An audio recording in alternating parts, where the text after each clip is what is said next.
जय सिया राम। आइए पाठ को आगे बढ़ाते हैं। सबसे पहले हम श्री राम की वंदना करेंगे, क्योंकि वंदना करने से ही हनुमान उपस्थित होते हैं। जहाँ पे श्री राम कथा होती है वहाँ पे हनुमान जी जरूर आते हैं। हनुमान जी की जय हो, श्री राम जी की जय हो, भरत शत्रुघ्न लक्ष्मण जी की जय हो वाल्मीकि जी की जय हो, तुलसीदास जी की, शिव पार्वती की जय हो। जय श्री गणेश।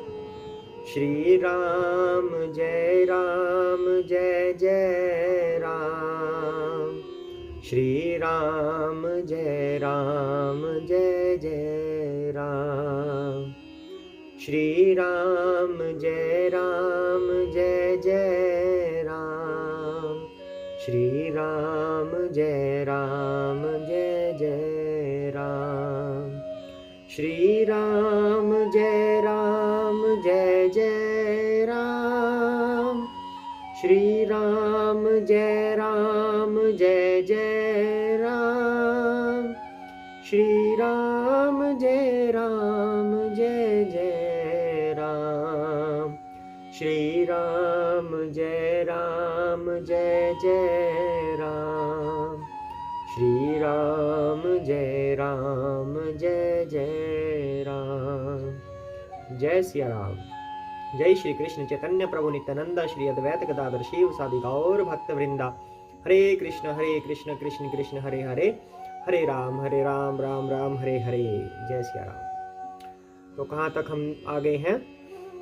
श्री राम से भरत जी ने पूछा कि हे प्रभु, हे भैया, हे श्री राम, मुझे बताइए कि संत और असंत कौन होते हैं, उनकी क्वालिटीज क्या हैं, उनके गुण क्या होते हैं, संत किसे कहते हैं, असंत किसे कहते हैं। तो श्री राम ने पहले संतों के बारे में वर्णन किया, फिर असंतों के बारे में वर्णन किया।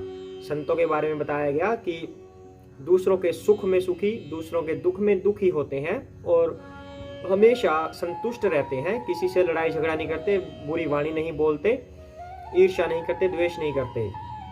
असंतों के बारे में बताया गया कि दूसरों के दुख में सुखी और सुख में दुखी होते हैं। ऐसे इस तरह से काफी सारे गुण धर्म बताए गए संतों के। तो श्री राम अब आगे क्या कह रहे हैं? अब आगे करते हैं जय सिया राम।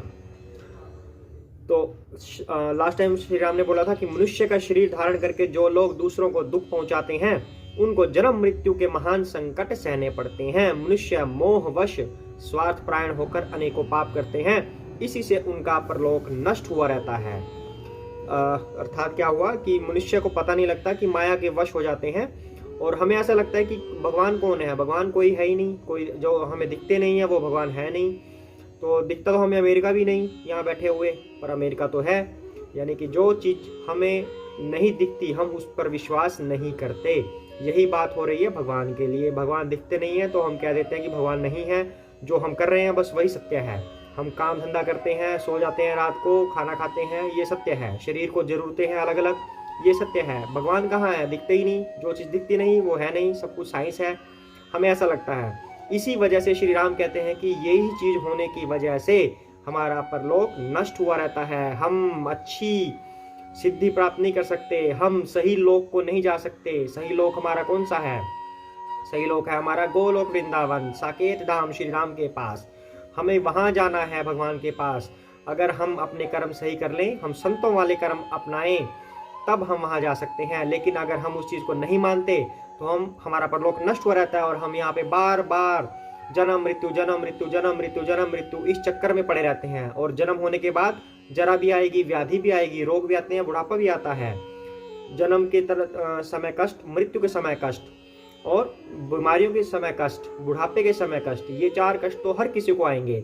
तो हम इसी चक्र में, मतलब ये चार चीजें तो है ही हैं और पूरे जीवन पर्यंत जितने कष्ट आएंगे वो अलग से हैं। तो मल्टीपल कर लो, कितना मल्टीपल हो गया? 84 लाख होती हैं योनियां हमारी, 84 लाख योनियां, यानी कि इतने तरह के जीव होते हैं, 84 लाख प्रकार के। उतनी बार हमें जन्म लेना पड़ेगा और ये सारे कष्ट मल्टीप्लाई कर दो, यानी कि जन्म मृत्यु जरा व्याधि, कम से कम मिनिमम 4 तो है ही है। 84 लाख मल्टीप्लाई 4 जितना हो गया, उसमें उन दुखों में और दुख जोड़ दो जो पूरे जीवन पर्यंत हमें मिलते हैं। तो कितने दुख हम सहन कर रहे हैं सिर्फ इस वजह से कि हम भगवान को नहीं मान रहे। सिर्फ इस वजह से हम इतने दुख भोग रहे हैं, तरह तरह के दुख भोग रहे हैं। श्री राम इस बात की पुष्टि कर रहे हैं कि अगर वो संतों की तरह आचरण रखें मेरी भक्ति में लीन रहें, तब उनका परलोक सुधर जाएगा और ये जन्म मृत्यु का चक्र छूट जाएगा। तो काल रूप तिन कह मैं भ्राता, शुभ अरु अशुभ कर्म फलदाता, अस विचारी जे परम सयाने, भजही मोही संसृत दुख जाने। हे भाई, मैं उनके लिए काल रूप हूँ, भयंकर हूँ और उनके अच्छे और बुरे कर्मों का फल देने वाला हूँ। यथा योग्य फल देने वाले हैं श्री राम, जो कहते हैं मनुष्य, श्री राम मनुष्य हैं। श्री राम कहते हैं कि मैं ही हूँ वो काल जो करनी का फल देता है। ऐसा विचार कर जो लोग परम चतुर हैं, वे संसार के दुख रूप जानकर मुझे ही भजते हैं। यानी कि संसार के प्रवाह को, जो संसार चल रहा है ये, इसको एज ए दुख मानते हैं। वो जो अभी हम डिस्कशन कर रहे हैं कि 4 तरह के दुख हर जीव के जीवन में आते हैं और जितने उसको जन्म लेने पड़ेंगे उतने मल्टीप्लाई बाय 4, प्लस जितने भी दुख और एक्स्ट्रा में हमें मिलते हैं, बहुत दुख मिलते हैं दुनिया में, हमें बहुत ज्यादा दुख मिलते हैं। तो कह रहे हैं कि इसे वो जान जाएंगे, इस बात को जान जाएंगे कि हमें बहुत दुख मिल रहे हैं, तो इनसे बचने के लिए वो मेरे नाम में मन लगाने लगेंगे, मेरा नाम भजने लगेंगे। श्री राम ऐसा कह रहे हैं। त्याग ही कर्म शुभा शुभदायक, भजही मोहि सुर नर मुनि नायक, संत असतन के गुण भाषे, ते न पर ही भव जिन लखी राखे। इसी से वे शुभ और अशुभ फल देने वाले कर्मों को त्याग कर देवता मनुष्य मुनियों के नायक मुझको भजते हैं। तथा श्री राम ने सबका वर्णन कर दिया कि जो देवता है, मुनि है, मनुष्य हैं, कोई भी हो, सभी मुझे भजते हैं। जिनको ये बात पता चल जाती है, जिनको ये अनुभव हो जाता है कि हम वास्तव में कितने दुख भोग रहे हैं, हम सुखी नहीं हैं। अगर हमारे पास बहुत सारा धन हो गया, हम स्वस्थ हैं, सब कुछ है हमारे पास, पर फिर भी हम सुखी नहीं हैं। अपना बिल्कुल घुमा के देख लो, जो लोग ये कथा सुन रहे हैं और सोचते हैं, जो लोग सोच रहे हैं कि हम बिल्कुल सुखी हैं, पूर्ण रूप से सुखी हैं, वो अपने पूरे जीवन चक्र को याद करके देखो कि उसको क्या दुख है। दुखी मिलेगा, हर इंसान दुखी मिलेगा। इस संसार में कोई भी सुखी नहीं हो सकता। इस संसार में आए ही इसलिए हैं ताकि दुख भोग सकें। और क्यों दुख भोग सकें? क्योंकि हमने ऊपर, जब हम अपने भगवान के घर में थे, वहां पर हमने गलत इच्छाएं की कि हमें इंडिपेंडेंट रहना है, हमें सेवा नहीं करनी। तब भगवान को मजबूरन हमें यहाँ भेजना पड़ा था इस संसार में। लेकिन इस संसार में दुख ही मिलते हैं, सुख नहीं मिल सकते। अगर सुख मिल गए तो इच्छा कौन करेगा भगवान के पास जाने की? भगवान हमारे पिता हैं, उन्हीं से हम निकले हुए हैं। तो पिता हमेशा चाहता है कि हमारे पुत्र खुश रहें और खुश वो मेरे पास ही रहेंगे, ऐसा भगवान कहते हैं। तो इस संसार में दुख मिलेंगे तभी ईश्वर को याद करेंगे और तभी उनके पास जाने का रास्ता ढूंढेंगे।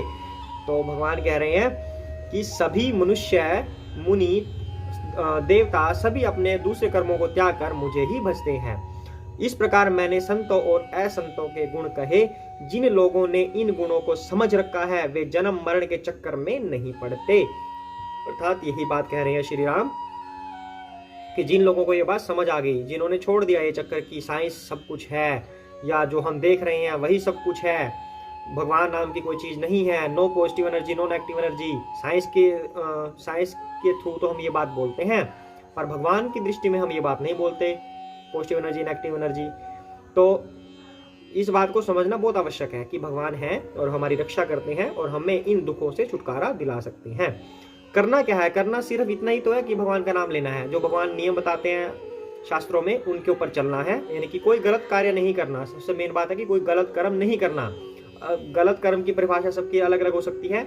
हमें वो चुनना है जो शास्त्र हमें बता रहे हैं कि कौन कौन से कर्म गलत हैं, वो हमने करने नहीं और भगवान को भजना है। श्री राम को भज सकते हैं, श्री कृष्ण को, जो भी आपके आराध्य देव हैं उनको भजिए, क्योंकि सभी श्री कृष्ण श्री राम सभी एक ही तत्व हैं। तो किसी को भी आप भज सकते हैं, पर भगवान को भजिए और गलत कर्मों से छुटकारा पाइए। अब जो गलत कर्म है और सही कर्म है, लास्ट 2 एपिसोड्स में ये हो गए हैं कि संत किसे कहते हैं और असंत किसे कहते हैं। इन दोनों से हमें सही और गलत कर्म पता चल जाते हैं। तो आप लास्ट 2 एपिसोड सुन सकते हैं, उससे निर्णय कीजिए कि हमें सही कार्य क्या करने हैं और भगवान का भजन करना है। तो हम इस दुख से छुटकारा पा जाएंगे, जन्म मरण के चक्कर से छुटकारा पा जाएंगे। जय सिया राम।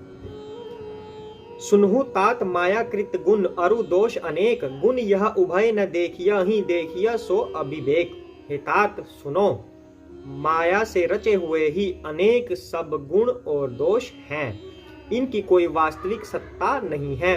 गुण इसी में है कि दोनों ही न देखे जाएं, इन्हें देखना ही अविवेक है। यानी कि गुण इसी में है कि किसी के गुण और दोष ना देखे जाएं। अब लास्ट एपिसोड में हमने एक चर्चा की थी कि हम अपने आसपास देख सकते हैं कि किन के अंदर असंतों वाली क्वालिटीज है, कौन असंतों वाला आचरण यूज कर रहा है।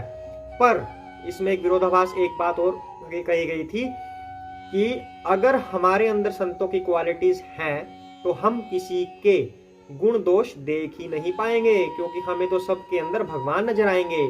वही बात श्री राम कह रहे हैं। श्री राम ने पुष्टि कर दी कि सही गुण वही है जो किसी के गुण और दोष को ना देखे। इस कार्य को आप भगवान पे छोड़ दीजिए कि गुण दोष भगवान आपने देखने हैं, मुझे नहीं। मैं तो सबके अंदर आपका स्वरूप देखना चाहता हूँ। श्री राम यही कह रहे हैं कि गुण इसी में है कि दोनों ही न देखे जाएं, यानी कि गुण और दोष ना देखे जाएं, तभी हम गुणवान हैं। इन्हें देखना ही अविवेक है। श्री मुख बचन सुनत सब भाई, हर्षे प्रेम न हृदय समाई। करही विनय अति बारही बारा, हनुमान ही हर्ष अपारा। भगवान के श्री मुख से ये वचन सुनकर सब भाई हर्षित हो गए। प्रेम उनके हृदयों में समाता नहीं, वे बार बार बड़ी विनती करते हैं। विशेषकर हनुमान जी के हृदय में अपार हर्ष है। जय सिया राम। पुनि रघुपति निज मंदिर गए, यही विधि चरित करत नित नए। बार बार नारद मुनिया वहीं, चरित पुनित राम के गावहीं। तदनंतर उसके बाद श्री रामचंद्र जी अपने महल को गए। इस प्रकार वे नित्य नई लीला करते हैं। नारद मुनि अयोध्या में बार बार आते हैं और आकर श्री राम जी के पवित्र चरित्र गाते हैं। जय सिया राम। आज के लिए इतना ही हम करेंगे। तो श्री राम ने आज के एपिसोड में क्या बताया? श्री राम ने संतों और असंतों के वर्णन के बाद ये बताया कि हमें क्या करना चाहिए और क्या नहीं करना चाहिए।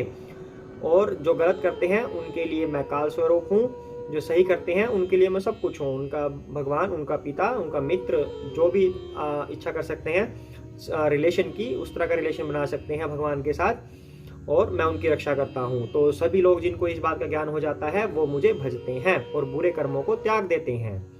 जय सिया राम।